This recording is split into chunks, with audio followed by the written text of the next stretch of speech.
Hello, BookTube. I have a tag for you today, another in the series of tags that I've already been tagged in while I was complaining that no one was tagging me. This is the Sausage book tag, which was created by Josh over at Literary Gladiators, part of his epic food-related book tag series. Uh, and he tagged me a long time ago, and Amy Rose from the Dusty Bookshelf just recently tagged me, so I thought it was high time I did the thing. But first, to show you the baby girls sound asleep next to each other, all reconciled from yesterday's little fracas. So it's just a dozen questions, and I thought I'd get right to it after first making the usual disclaimer, which is that the the people who are brutalized, tortured, and then horrifically murdered in the industry of food production in order to create sausage are every bit as sensitive and goofy and funny and friendly as you are, or your loved ones are, or your dogs or your cats are. And so you shouldn't eat them. And you shouldn't support an industry that creates so much misery for them when you are surrounded every day by cheap, easy, delicious alternatives. So we'll do the sausage book tag, but I urge you wholeheartedly to stop eating pigs. And so let's get started. Things will go up from there mood-wise. Number one, bratwurst, a powerful first line. I have a powerful first paragraph for you. It's from The Blue-Eyed Shawn by Stephen Becker, a great novelist from the mid-20th century that is now totally forgotten. This book is from 1982, and I don't understand. Well, I guess everybody's forgotten, but he's really good. If you see The Blue-Eyed Shawn at in a used bookstore moldering away in a yard sale somewhere, you will love it. And it starts off this way: the tame Wa are like pie dogs.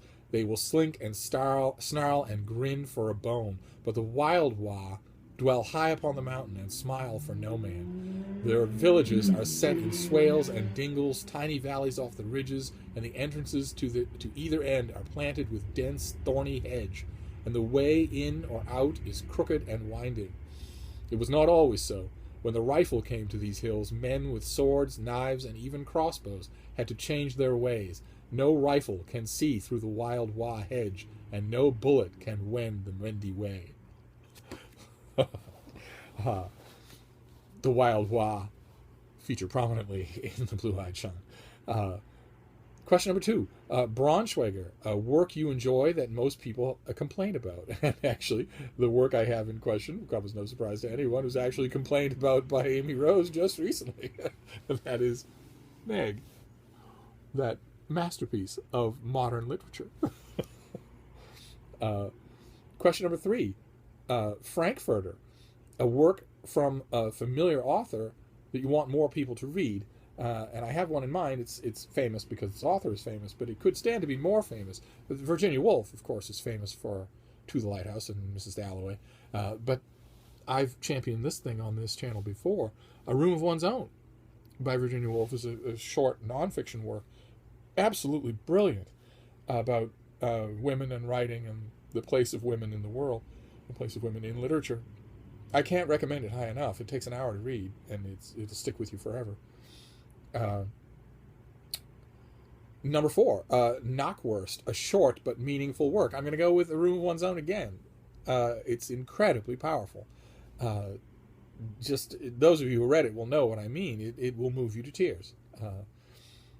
And it will change the way you think, which is very good. Question number five, Salami, an old work that remains relevant today. I, of course, thought of Sinclair Lewis's novel, It Can't Happen Here, about a free and democratic country that elects a fascist, that swallows his line and ushers him into the Oval Office. Let's just move on, shall we?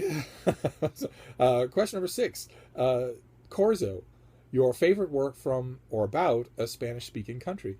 The one I chose is a chunker, but I love it. It's, let me see if I have a picture here. Yes. It's Leopoldo Alas. It's La Regenta. I don't know if you can see that. This is the Penguin Classic. It's a big, atmospheric social novel that's just wonderful. just wonderful. Uh, let's see here. Question number 7. Anduli, favorite work from or about the American South? I have a book in mind here. It's totally forgotten. It's don't think it had much of an audience even when it was remembered. But I love it, and you will too. It's by M.A. Harper. It's called For the Love of Robert E. Lee.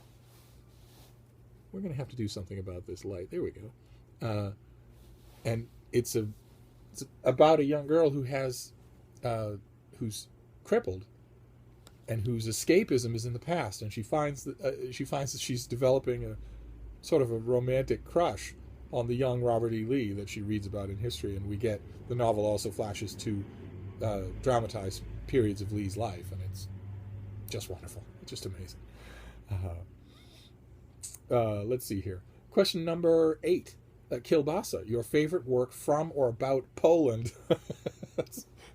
Not about, but from. From, I have a big one that I love to distraction, and it is Quo Vadis by Heinrich Sienkiewicz.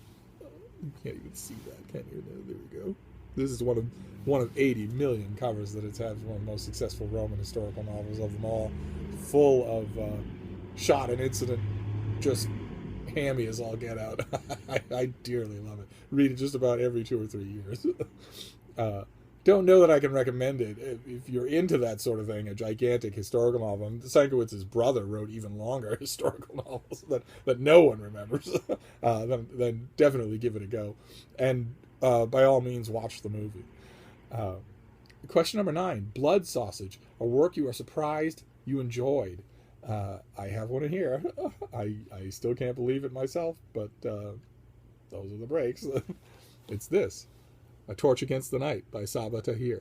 I read and reviewed her first book and didn't like it at all. Thought it was the most derivative thing I'd read in forever. Literally ripped off from a million different books in plain sight. And Torch Against the Night, I thought the derivative infrastructure was still there, but I thought it was clear. I might be wrong. I don't know anything about the author, but I thought it was clear evidence of an author sitting down and saying, "Okay, I want to up my game," and I think it worked. So I didn't expect to like it. I expected to hate it. Let's see here.